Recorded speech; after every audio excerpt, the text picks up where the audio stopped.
Good morning, class. Today we'll be talking about the Haudenosaunee natives, otherwise known as the Iroquois Confederacy. So let's go ahead and start. So, first off, we're going to start off with the origins of the Haudenosaunee tribes. There are 5, eventually 6, different tribes that form one larger tribe.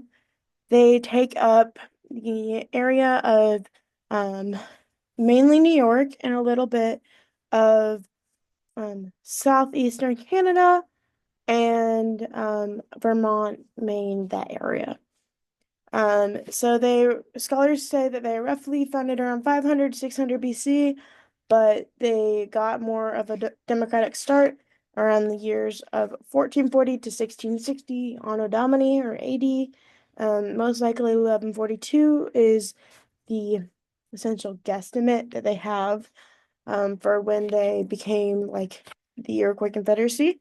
At this time, the tribes individually were formed, but around 1142 is when they think that they formed one giant confederacy.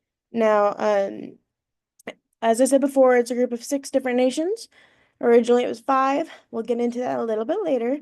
The name Iroquois was kind of a nickname for them. It's a French and Algonquian word. Um, it isn't a positive name.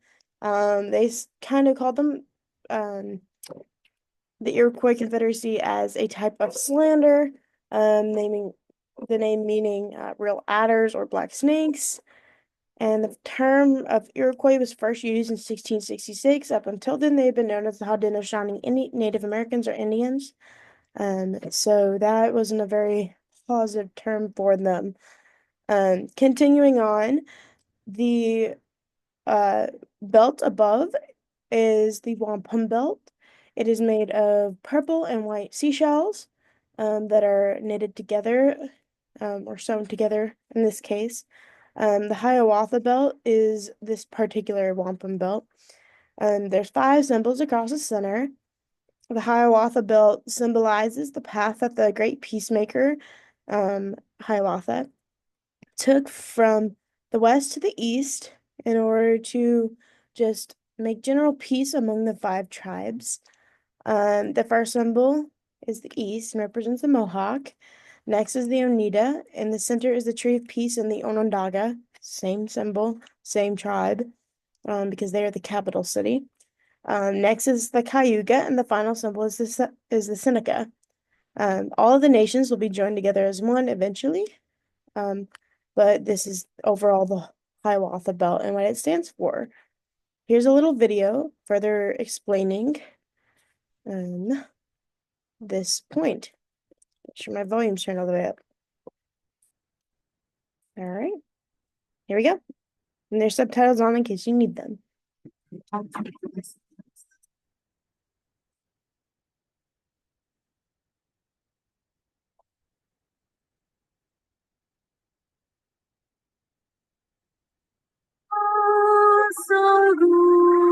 The story recorded in this belt tells of a warrior named Hiawatha who meets a prophet known as the Peacemaker.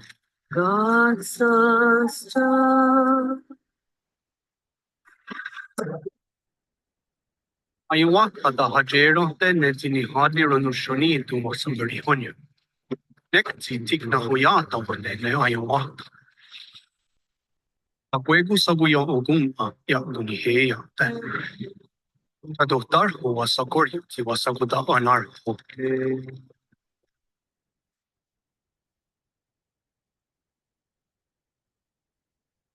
Irukni gun kwantara atakto che wahato jungun Hiawatha. Iwa gunti chinesora wa gunti nekagets ko tanwa ogonda ne chikano gum sugagerno nyunigara kataparere. The story goes that he came up with a way of helping a person who is in grief by using this wampum to clear their eyes, open their ears, clear their throat so they could speak clearly. Using the purity of shells to bring a person to a clear state of mind is called the condolence ceremony.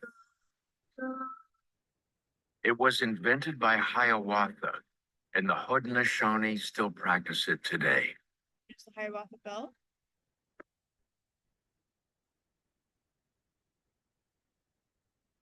Hiawatha no Kronoshoni to Wonja Taroroge Nero the Enersu. Only the Aka, Kayohaka, Kanyuke Haka, Tanus, Odin the one Haka. Kanagara Seratsu, Wahini Guini Nels of Udini, Ragway Nuni, Tanus, Catherine, but it's on you.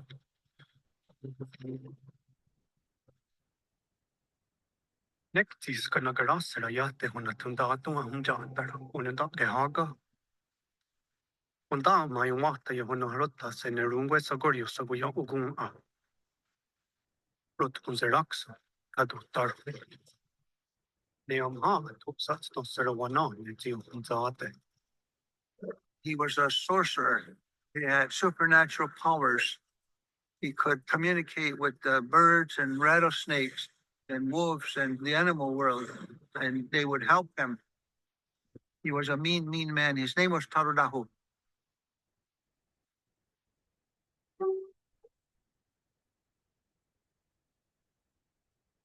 To convince Tadadaho to join the new Confederacy, Hiawatha and the Peacemaker seek a powerful ally. A woman named Jagonsase. Jigagonsase was the first clan mother. She helped bring peace to the Iroquois, to the Haudenosaunee.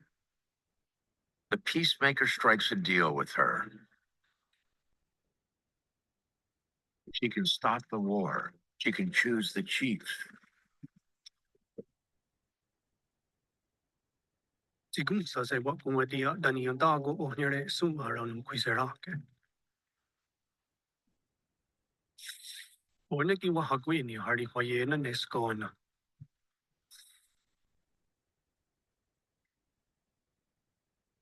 Sigunsa se Watumana Garara.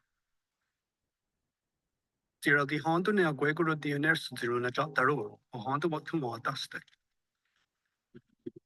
Jagonsase transforms Tadadaho's mind and he abandons war. With the final obstacle overcome, the Peacemaker assembles representatives of each nation. Sadia Tatsuro di Nerso da Hadiho and Unigura. So the one Aga, Haga, Unandake Haga, Uniote Aga, Dan Ganyuke Haga. That's 5. Tornigirun Shunit, what Hatile, Terraro, Unigura, Sum, and Negaswanta, Runyate. Under a total eclipse of the sun, the Peacemaker holds the newly woven Hiawatha belt, and with the nations gathered beneath the tree of peace, he speaks the law of peace for the first time. And the one of the dog on heart, Canopus, Tonerantase Goa. Josume, Quaco, you whether your stock or you guardi. Anyway, until the one not daughter, the Tonerantase Goa done, or Tonon, the Majiwa Quari, Wayan and a guided Goa.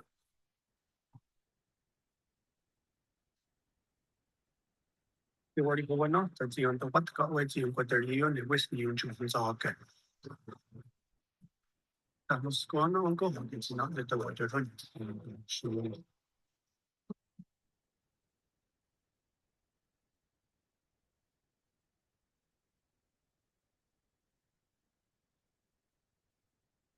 Okay, so essentially, as the video stated, there were 5 different tribes.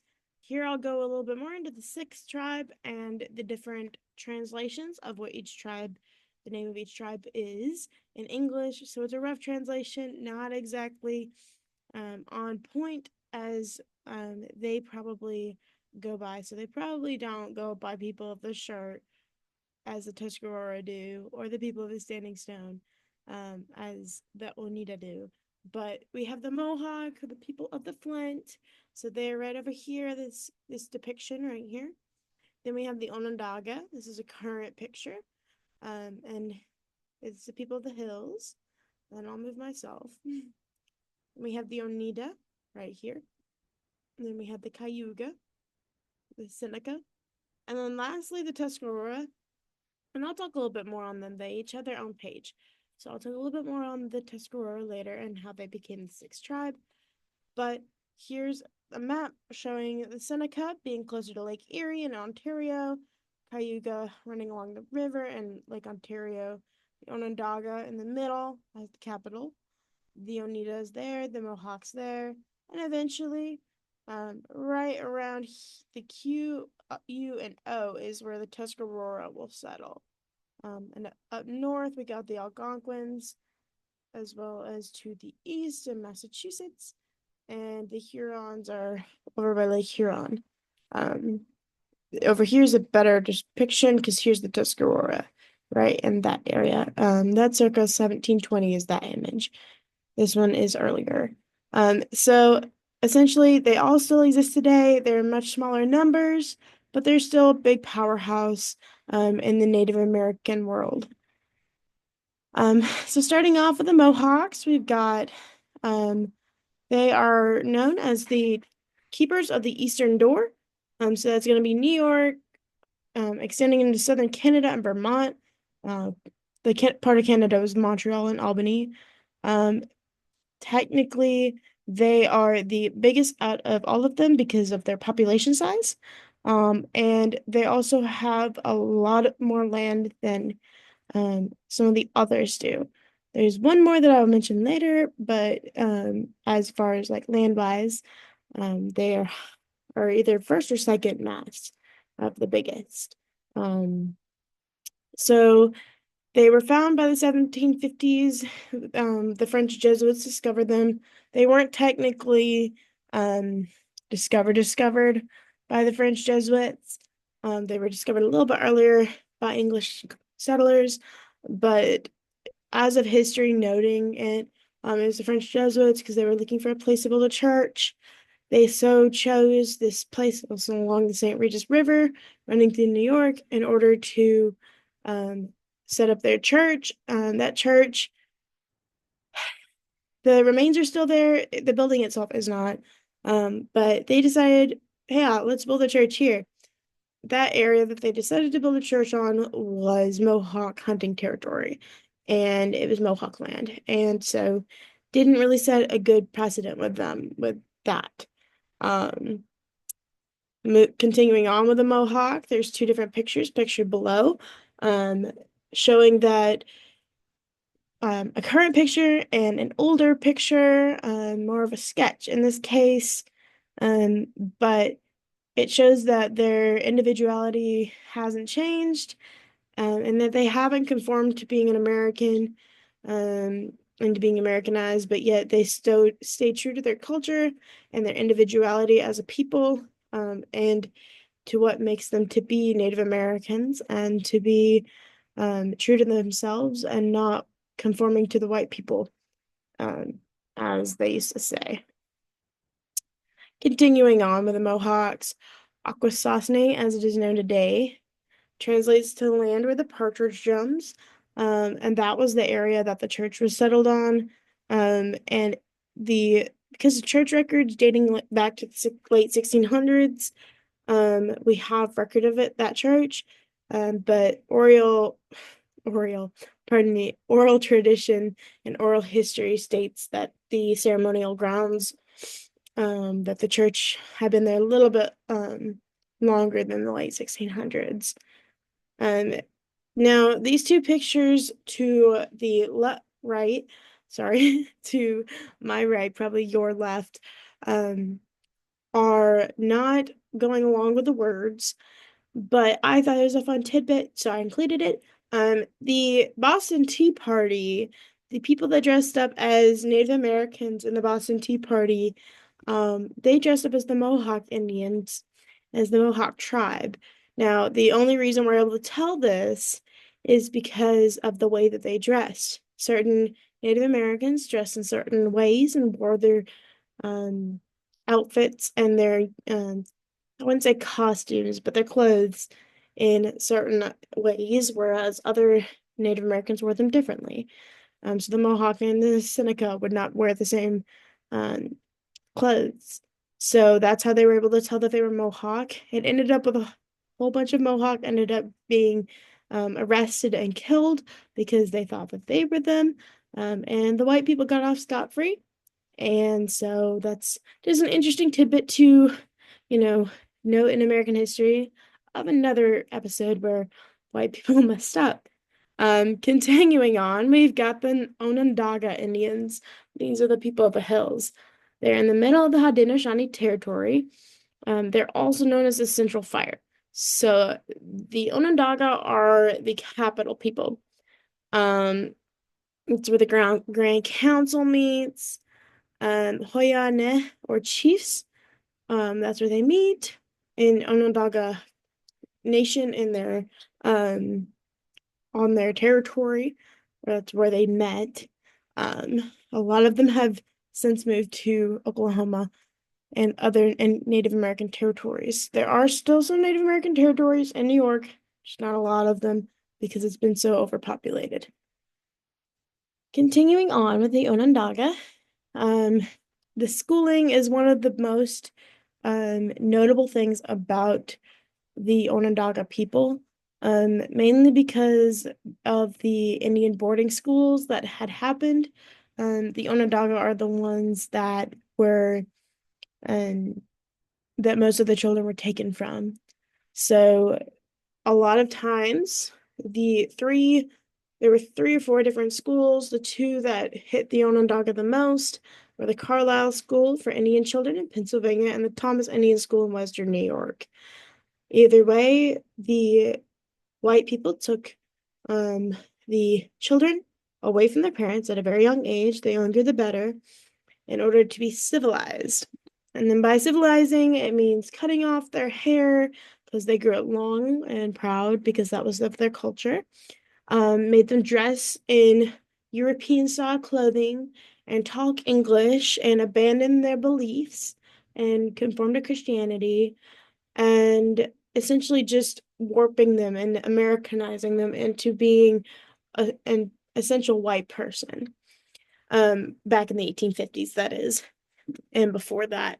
But then again, in 1850, the citizens of Syracuse petitioned New York State to get rid of the schools and to build a school for the Native American children rather than having them go to a school where their identity is essentially stripped from them. So therefore, the school had been built within the nation, so on their territory, and it's been called the Onondaga Nation School. Continuing on, we've got the Oneida. These are the people of the Standing Stone.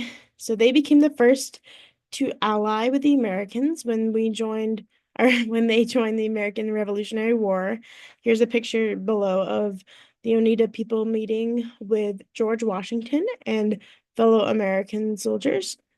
So in 1779, there was an assassination attempt on the Haudenosaunee by Washington. He essentially said, even though they helped us, we're gonna go kill them. So that didn't bode well for the Oneida or the rest of the Haudenosaunee. But in 1794, after the American Revolutionary War victory, Washington signed the Treaty of Canandaigua, which recognized not only the Oneida Indian Nation as a sovereign entity, but the rest of the Haudenosaunee, as they also went in order to see that treaty be signed. The agreement granted federal protection of 300,000 acres. That, of course, has slimmed down quite a bit since that time. Continuing on, we've got the first Treaty of Paris. So this is the 1783 Treaty of Paris that ended the Revolutionary War. Therefore, the tribal belt, which was the Hiawatha belt, the wampum belt that we saw before, that was assembled in 1784. The reason for the tribal Oneida belt, but the 6 diamonds signified the coming together of the 6 Iroquois nations after the war because they'd been split up during the war. Some had sided with the British, some had sided with the Americans, and some chose to be like Switzerland and just stay out of it and have neutrality. Today, however, the Oneida has kept over 18,000 acres of their original homelands, the most they've had recognized sovereignty over since 1824. So we got the Mohawk and the Oneida. Those are the 2 that have the most land as of current date. So that they're the two tribes that have kept the most land. Continuing on, we've got the Cayuga, or the people of the Great, sorry, my picture's in the way, the Great Swamp. And essentially, the Great Swamp was known as Lake Erie and Lake Huron. So that's why it's there. That's why they're named that, essentially. So the Cayugas and other members of the Haudenosaunee were caught in the middle of the Revolutionary War. Now, the Cayugas were the neutral ones. I'm about to sneeze, so I apologize in advance. Um, some fought with the British, and some fought with the colonists, and some abstained altogether. Oh, pardon me. They still stayed loyal to their tribes. So the Cayugas were essentially Switzerland. They stayed neutral. In the end, they didn't want to side with one side or the other, the British or the Americans.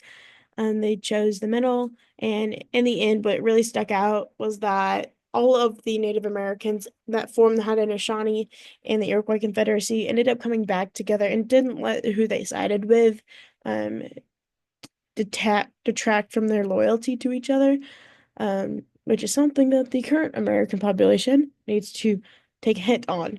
Um, anyway, so in going back to the assassination attempt in 1779, when George Washington ordered General John Sullivan and James Clinton to destroy the Cayugas and other members of the Haudenosaunee, he essentially was like, okay, they helped us, so what? Let's go kill them. We don't have need of them anymore. Now, that kind of is debated in some cases because a lot of people don't want to admit that Washington was a bad guy. And in most cases, he wasn't. He was an upstanding, righteous man who, never told a lie and he didn't cut down the cherry tree. But, everybody is not totally righteous and not everybody is totally, abstained from sin. And so he did let this get to him. And however, he did commission that assassination attempt in 1709. However, there was no complete victory. The Cayugas got away. They relocated to Ohio. And then later they got kicked out of Ohio, went to Oklahoma. And then eventually they relocated to Canada, at the Grand River Reservation at Six Nations, and that's where they currently are, at least the majority of their population of the Cayuga are. They did end up settling that Grand River Reservation around their original territory in New York, just on the other side of the Great Lakes.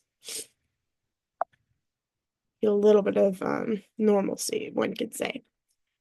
Here's a depiction of the signing of the Treaty of Canandaigua. Continuing on, we've got the Cayuga again. So in 1794, the Cayugas signed the Treaty of Canandaigua, establishing peace between the U.S. and the Haudenosaunee. At this point, they weren't technically the United States, but the colonies, the 13, they signed it together. Oh wait, no, 1794. Never mind. They were the US. That's my bad. Sorry, my brain is tired. But they were the US at this point. Anyway, so they signed it with the Haudenosaunee, giving them sovereignty and establishing peace. It also gave them jurisdiction over the giant state of New York. At this time, New York was a little bit bigger than we have currently today. But eventually they gave all of it to the Cayuga and to the rest of the Haudenosaunee tribe. The treaty still remains in full force, even though the land was essentially stolen out from under them by New York real estate agents, and just the government. So the government's essentially illegally stolen all of their allotted land that they gave rightfully to the Native Americans. Continuing on, you've got the Seneca, otherwise known as the Great Hill People.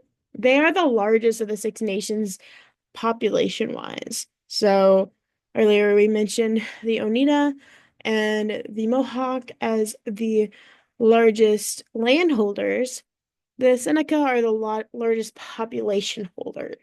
They're also known for the Keeper of the Western Door. They're the westernmost of the six. They're closest to Ohio and Indiana and Illinois. So that side.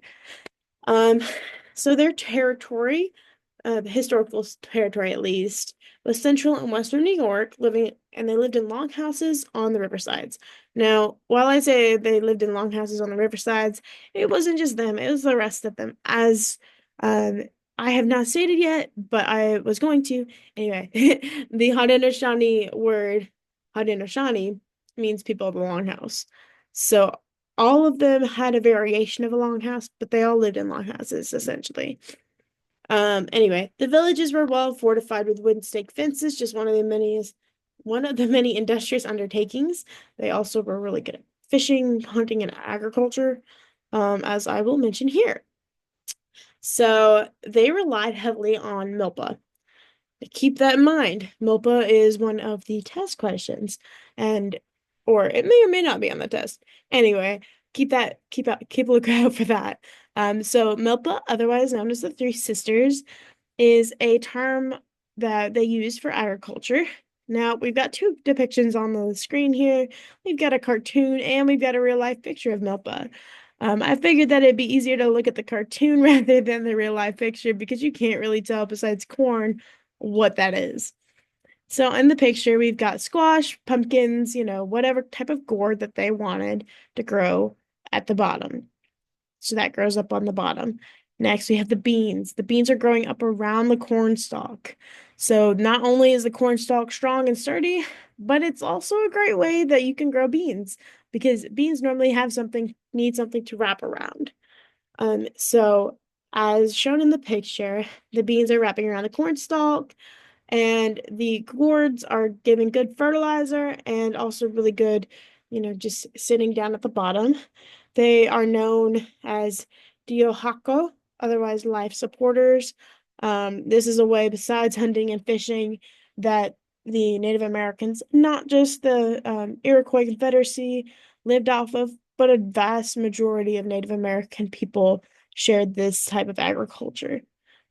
And once they were done, they would raise the land. By raise, I don't mean raise it up, I mean like burn it all. They would do this every other year, sometimes more than one time a year, and this just essentially gave all the nutrients from all the plants back into the ground, and it made it easier to farm the next season. Ending lastly with the Tuscarora Indians. So the Tuscarora, they didn't come from New York. They came more from North Carolina. So in 1711, the Tuscarora attacked the colonial settlements in North Carolina, but were defeated by Colonel James Moore in 1712. Essentially, they wanted the land that the colonists were taking over, and they wanted their land back, and they didn't want to give it up.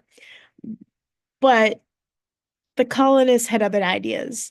So in the end, they went back to war. The Tuscarora War happened in 1713. 950 Indians were killed or captured, as it shows on the sign on the plaque above. But they were displaced in 1722 from North Carolina due to that loss of the Tuscarora War, and they got removed. So that little red dot we've got on that little map there is where the Tuscarora originated from. So they came from that little red dot, if you can see my mouse, and then they eventually migrated right up in here to where my mouse is, and that's where they stayed with the Haudenosaunee. The Haudenosaunee gladly took them in. So the war ended up in the deaths of hundreds of Tuscarora people and the enslavement of many others. Their land was annexed and given to the colonists, and in 1766, they lost the right to their land. They ended up moving north to Pennsylvania and New York and joined the Iroquois Confederacy in 1722. Okay, so here, lastly, we're going to talk about a couple of the different wars that you probably have heard about in other classes, especially Dr. Smith's class, as he talked about some of these wars in his colonial American history class. But we've got the Morning Wars, otherwise known as the Proxy Wars, the Beaver Wars, French and Indian War, which lasted from 1754 to 1763, and the War of 1812. So, Morning Wars, Proxy Wars, essentially French and Dutch colonists aggravated the Native American, the Iroquois tribe, and got them to fight against one another. Didn't end up very well for the Native Americans, and ended up killing a lot of them, therefore mourning, because a lot of people died. And the French and Dutch had no reason to do this other than they just wanted to do it for fun and for a laugh. And so it didn't end up going well for the Native Americans. The Beaver Wars, essentially, as it says, they fought against tribes like the Huron and the Algonquin for beaver pelts and for beavers. This didn't turn out very well for the beavers, to be honest. They all ended up really dying, and it almost drove them to extinction. But the Beaver Wars were essentially the surrounding tribes fighting to collect the beaver pelts and the beavers and kill them in order to trade with the Dutch and the English and the French and even some of the Spanish for things like guns and gunpowder and just, European inventions that made life easier. Pardon me. The French and Indian War. We all know a lot about that. But essentially, the Haudenosaunee allied with the French and the British alongside the Cherokee and the Catawba instead of the Americans and the Dutch. And then lastly, the War of 1812. We know a lot about that as well. There was no clear winner, ended up with the Treaty of Ghent.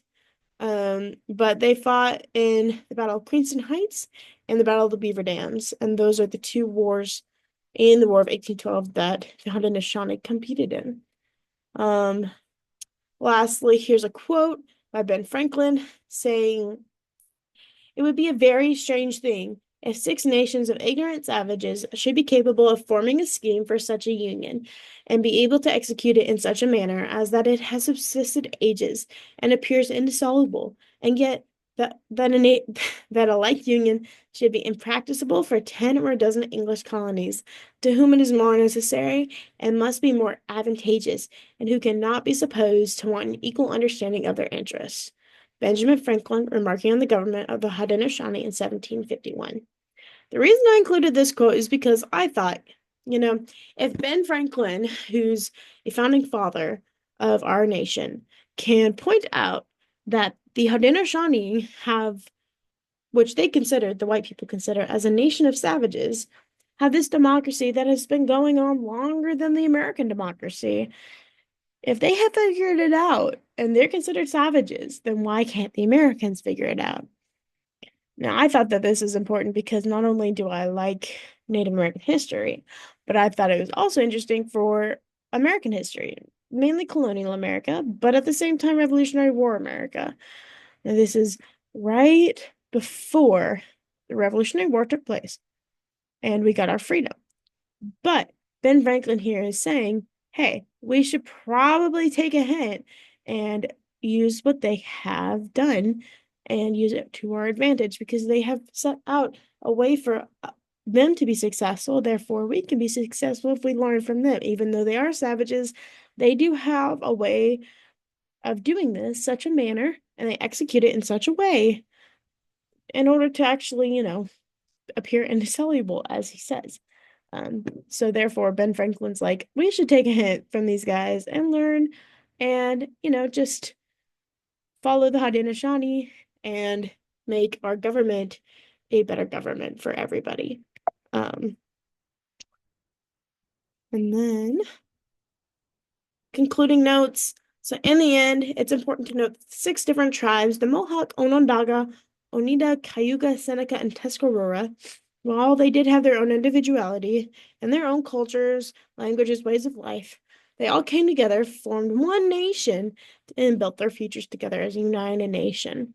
In the end, we can tie this lecture of the Haudenosaunee tribe. We can tie a biblical worldview into this with the legend of Hiawatha. Not only is it a legend, but it's the fact that the Sioux and Dakota Native Americans also have this legend, as well as the Haudenosaunee.